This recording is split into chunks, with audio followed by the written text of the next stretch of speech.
Good morning, students. আশা কৰোঁ সকলো ভালে আছা। আজি আমি শেষৰ এখন তালিকা, খুব এটা গুৰুত্বপূৰ্ণ এখন তালিকা, গণিত বিষয়ৰ।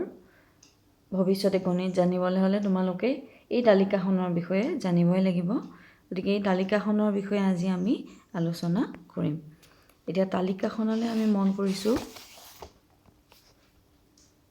এতিয়া চোৱা, ইয়াতে তোমালোকে সদায় এটা বস্তু মনত ৰাখিবা, মিলি মুখস্থ ৰাখিবই পাৰা, এইটো মিলি চেণ্টি ডেচি মিটাৰ ডেকা হেক্টো কিলোমিটাৰ। এতিয়া আমি বিভিন্ন ধৰা হ'ল মিলি চেণ্টি ডেচি মিটাৰ ডেকা হেক্টো কিলোমিটাৰ। আমি বিভিন্ন সকলো বস্তুৱে কিছুমান এককত আমি জোখোঁ, হয়নে নহয়?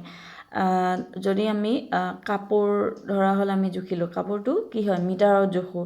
ঠিক তেনেকৈ কিবা বস্তু জুখিলে আমি গ্ৰামত জোখোঁ। ঠিক তেনেকৈ আকৌ পনীয়া, যেনে গাখীৰ, তেল, পানী, এইবিলাক লিটাৰত জোখোঁ। গতিকে ঠিক তেনেদৰে এইটো মিটাৰত লিখিছোঁ, বাকীখিনি হ'ব মিলি চেণ্টি ডেচি লিটাৰ হ'ব, বাকীখিনি একে থাকিব ডেকা হেক্টো কিলোলিটাৰ।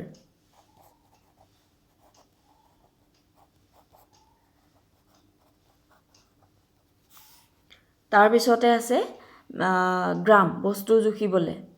এইটো হ'ল আমাৰ মিটাৰ, কানি কাপোৰ আদি কাপোৰবিলাক জুখিবৰ কাৰণে জোখৰ একক বুলি ক'লেও আমি এইটো ভুল নহ'ব, জোখৰ এককৰ বিষয়ে।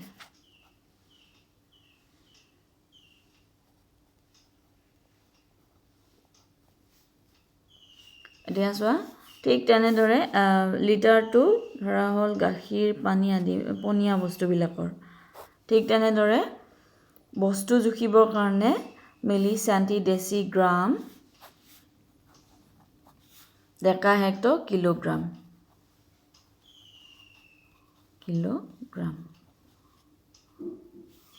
গতিকে এই কথাখিনি সকলোৱে মনত ৰাখিবা, মিলি চেণ্টি ডেচি মিটাৰ ডেকা হেক্টো কিলোমিটাৰ। ঠিক তেনেদৰে গাখীৰ বা অন্যান্য পনীয়া বস্তু জুখিবলৈ মিলি চেণ্টি ডেচি লিটাৰ ডেকা হেক্টো কিলোলিটাৰ। ঠিক তেনেদৰে বস্তু জুখিবৰ কাৰণে মিলি চেণ্টি ডেচি গ্ৰাম ডেকা হেক্টো কিলোগ্ৰাম। এইটোতে আমাৰ গোটেই ফৰ্মুলাটো সোমাই থাকে।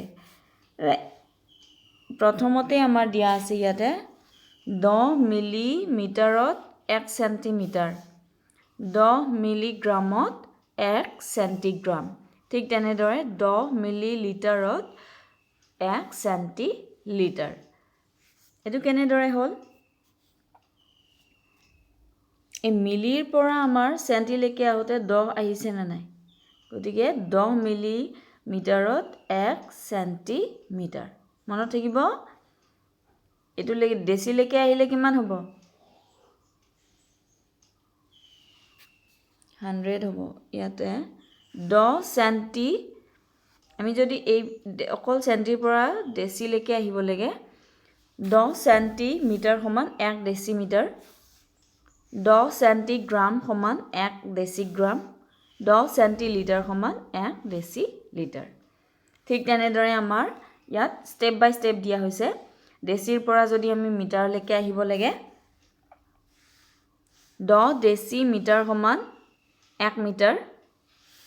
পাইছোঁ আমি, ডেচিৰ পিছত আমাৰ মিটাৰ আছে।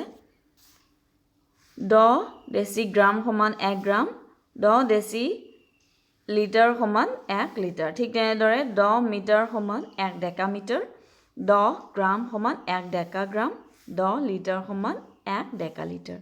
ঠিক তেনেদৰে 10 ডেকামিটাৰ সমান 1 হেক্টমিটাৰ, 10 ডেকাগ্ৰাম সমান 1 হেক্টগ্ৰাম, 10 ডেকালিটাৰ সমান 1 হেক্টলিটাৰ। ঠিক তেনেদৰে 10 হেক্ট'মিটাৰ সমান 1 কিলোমিটাৰ, 10 হেক্ট'গ্ৰাম সমান 1 কিলোগ্ৰাম, 10 হেক্ট'লিটাৰ সমান 1 কিলোলিটাৰ। আমাৰ ফুট নোটছকেইটা দিয়া আছে। 1 মিটাৰত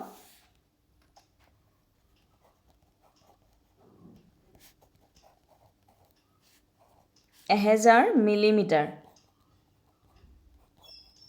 এইটো মিটাৰ হ'লে মিটাৰ হ'ব, লিটাৰ হ'লে লিটাৰ, গ্ৰাম হ'লে গ্ৰামটো হ'ব। তাৰপিছতে ইয়াত সেইটোৱে দিয়া আছে 1 লিটাৰ সমান, এইটো তোমালোকে ফুল ফৰ্মত লিখিবা, মই শ্বৰ্ট ফৰ্মত দি থৈ দিছোঁ, 1000 মিলি লিটাৰ। ঠিক তেনেদৰে 1 গ্ৰামত 1000 মিলি গ্ৰাম।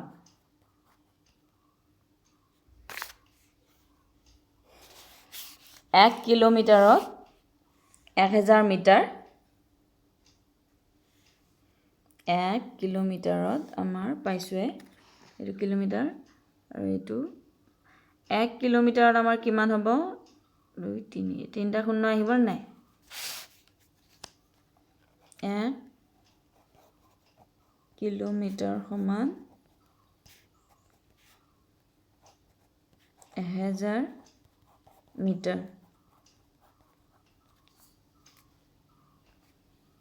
1 কিলোলিটাৰ সমান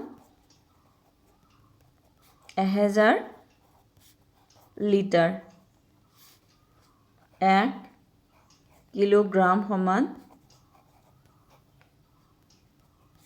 1000 গ্ৰাম। আশা কৰোঁ সকলোৱে তালিকাখন বুজি পাইছা। এইখন খুবেই গুৰুত্বপূৰ্ণ এখন তালিকা, গতিকে তোমালোকে এই তালিকাখন ধুনীয়াকৈ লিখি ল'বা। ধন্যবাদ।